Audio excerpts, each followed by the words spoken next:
How's it going, folks? I'm Cody Campbell with High Ground Gaming. Today we are building and reviewing the AndaSeat Jungle 2 gaming chair. I'm going to start by walking you through the specs, then we'll build it right before your eyes. After that, we'll go to the review portion where I'll give you my thoughts on it after having tested it for a little while, and then we'll go to High Ground Gaming's final score. Stick around.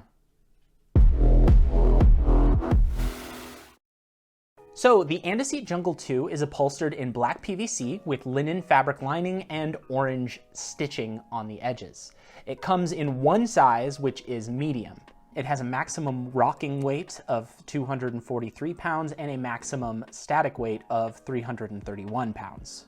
It has two-dimensional adjustable armrests, meaning that they can go up and down and side to side. It has a retractable velvet footrest, and it has both head and lumbar pillow support. It also has a steel frame, and its degree of incline ranges from 90 to 160 degrees. All right, let's build it. So now we've got everything all laid out. First off, I want to mention something kind of interesting. This right here is not the Jungle 2. You can tell because it doesn't have the orange stitching, and also it doesn't have the footrest on it. But it is a pretty similar design. So they've given us sort of a generic instructions pack, but then they've also included a manual for foot pad installation. So I guess the rest of the chair is pretty much the same, but the foot pad installation is the only thing that's not going to be in this menu here. Yeah, you can see on the what's in the box page, they don't even actually include the foot pad.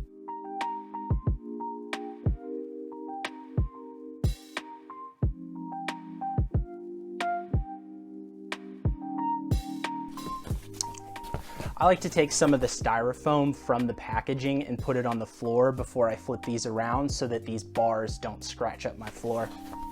So you can see here there's a few bolts for this, two long ones and a lot of these shorter, thicker ones.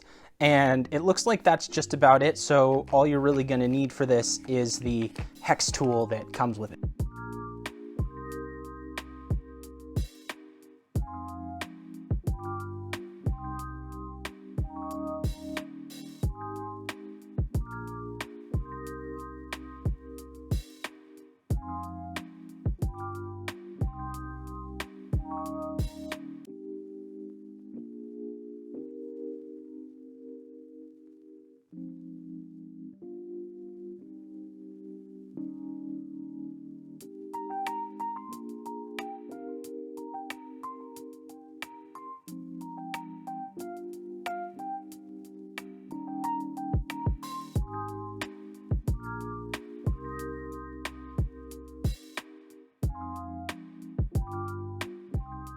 It's worth noting that the instructions show the prongs for attaching the back to the seat are on the back of the seat in the instructions, whereas on this actual chair, they're on the sides, but they go on pretty much the same. Just line them up, put the bolts right through the holes.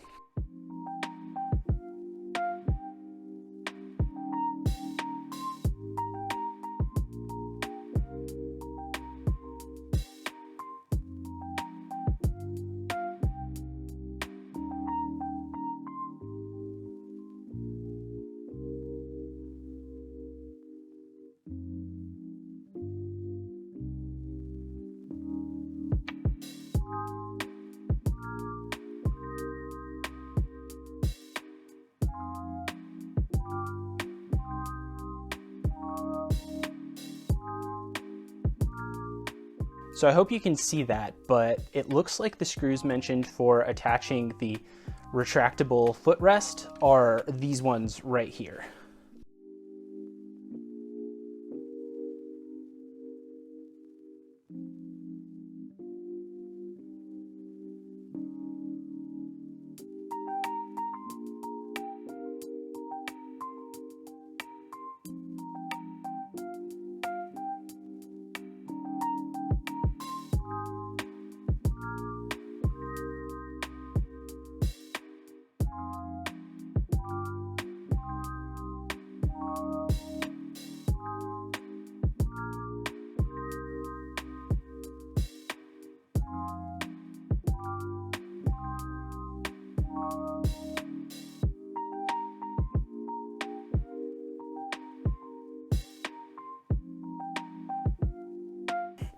So the instructions did not mention what these were for, but now that this is assembled, I can see what they were supposed to be for, which is they're spacers to lift this so that this does not hit the handle there. So now I'm gonna have to disassemble it and do it again.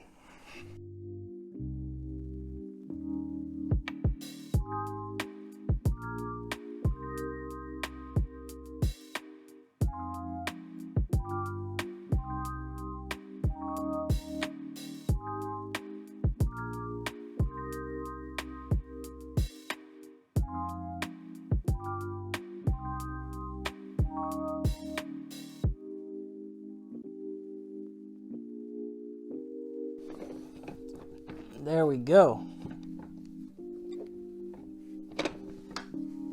Now it goes all the way under. Cool.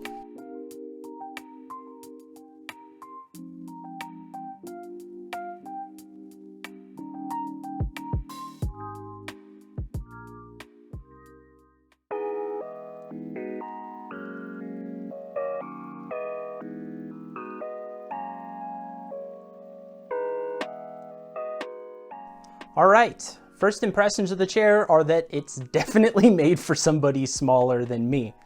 That said, the build quality is not bad. The arm cushions are pretty soft. The PVC leather feels pretty good. The headrest is a little low, but then again, like I said, it is made for someone probably a little bit shorter than I am. I'm gonna go ahead and throw it on my desk though. I'm gonna test it out for a little bit, see what other features we might unlock, and we'll be right back with the review portion.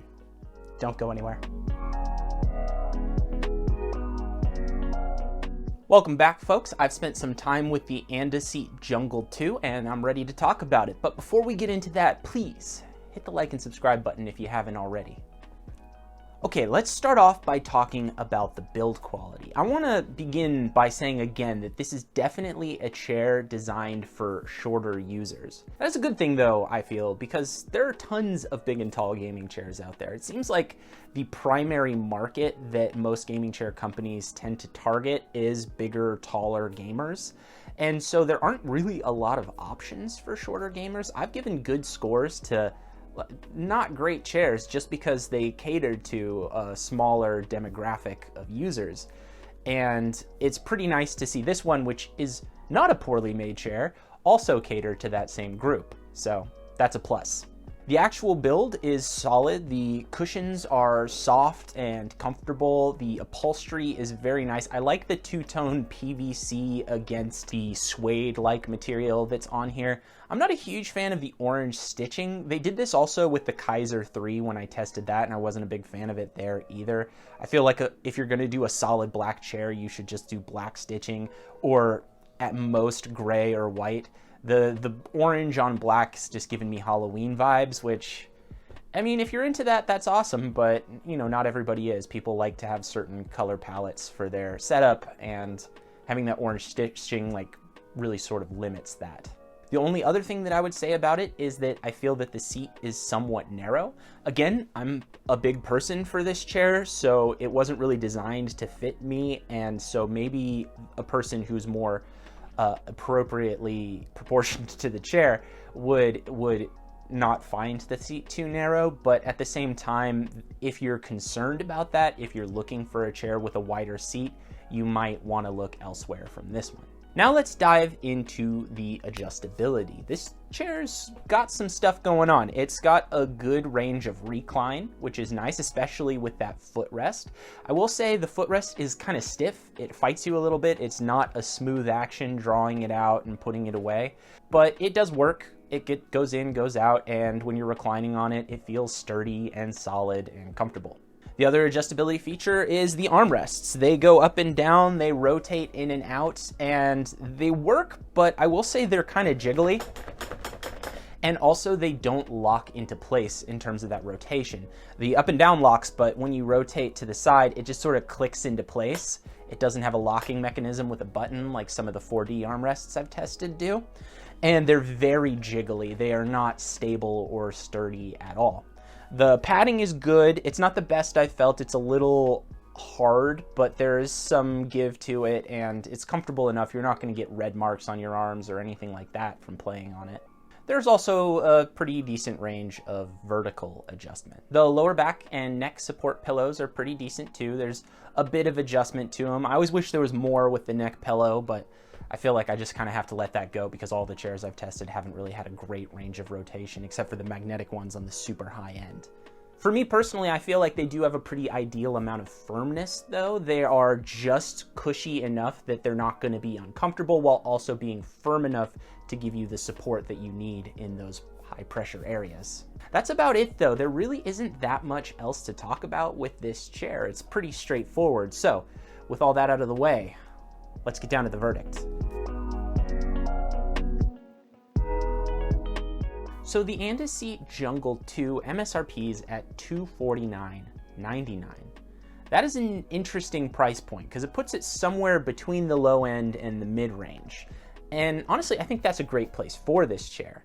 There are some mid-range $300 to $400 chairs that I've sat in that I definitely feel like are more comfortable than this, have a better build quality, and just are generally probably better chairs, but they're $100 more than this chair.